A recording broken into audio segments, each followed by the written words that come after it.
let's back up a little bit in your life. Here you are, a little boy playing soccer in the cemetery. Something happens.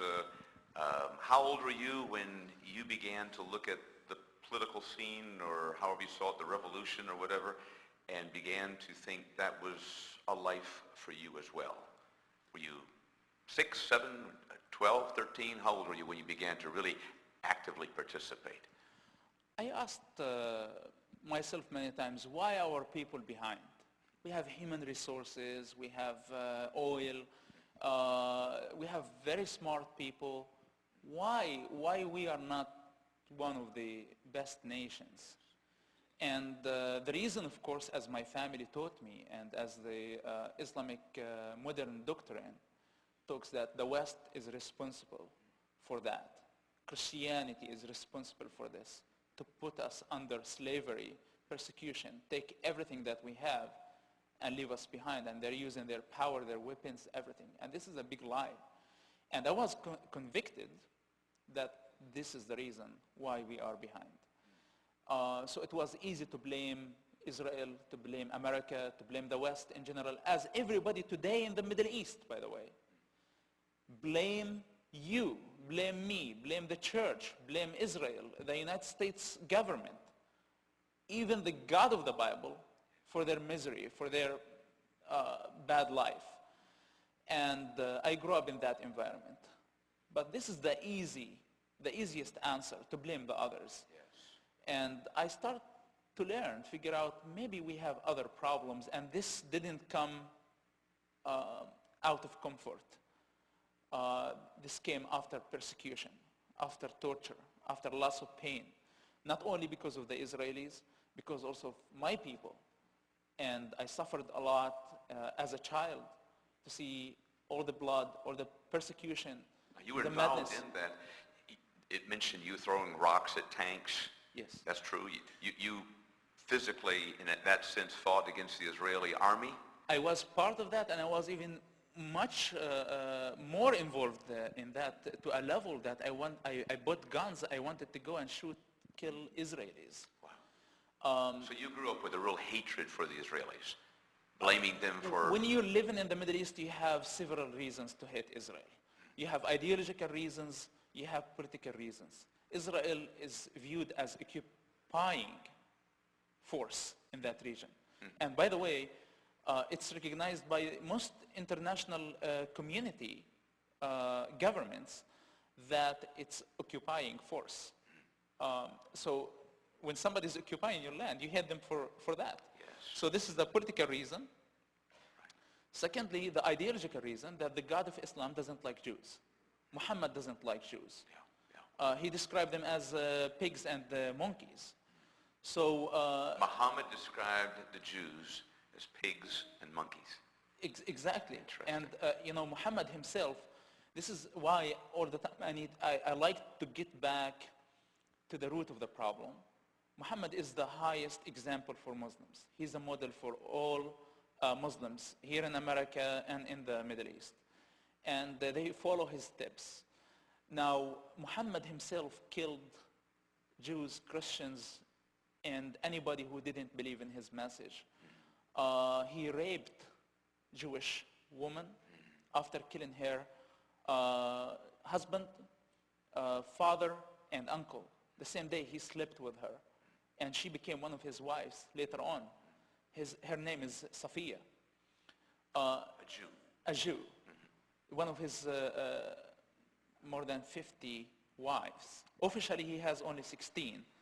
But any woman in the Quran that offered herself for the Prophet, again to the Prophet point, he has the right to say yes or no. And he has more than 50 wives.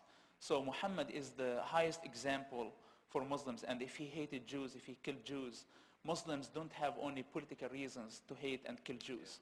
They have ideological reasons. They worship God. They worship their God, the God of the Quran, by killing Jews. So this is the type of environment, where you grow up. You have ideological reasons, political reasons. You have enough reasons. What would happen if you grow up in that environment? Like anybody of you guys, like ask yourself this question. If you grow up in that situation, will you be able to make it out? And this was one of my questions to the judge. You know, you're judging me because I had affiliation with a terrorist, my father, that we were sitting on the same table and eating, you know, in the same room. That's my father. I grew up there. I was born there. And I had no choice but to be affiliated with him. But I made my way out. If you were in my shoes, would you be able to make it out? Great question. Great question. How old were you, Mosab, when you wound up going to prison? I was arrested the first time when I was 18 years old. And the Israelis arrested you? Were you arrested on the street or in your house? They came into my house looking for me, and I ran away. I told you I'm fast. I know how to run. And a month later, they arrested me, and I was tortured brutally. How long were you in prison at that time? 16 months. 16 months.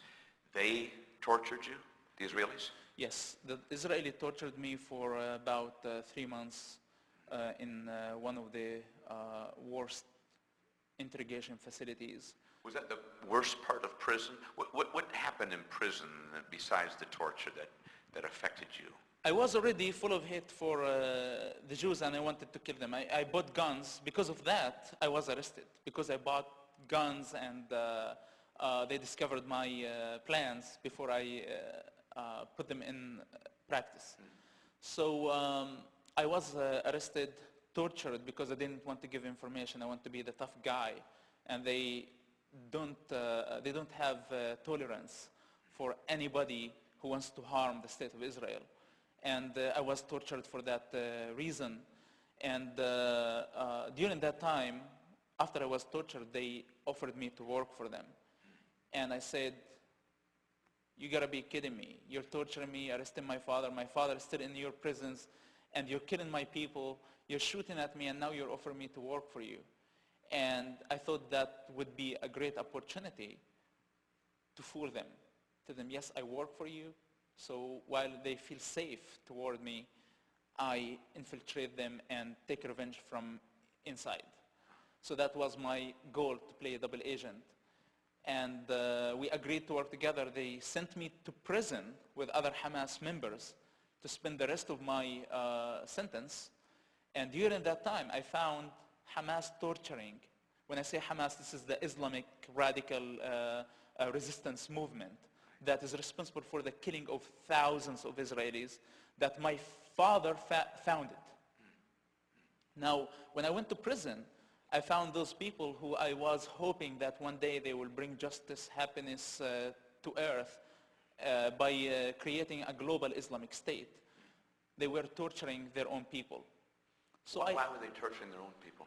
They were suspicious that some of the Hamas members gave information to the Israelis. Sure. So they wanted to figure out who gave information. And practically, while my intention wasn't to help Israel, I was in a relationship with the Israelis, but they didn't know about it.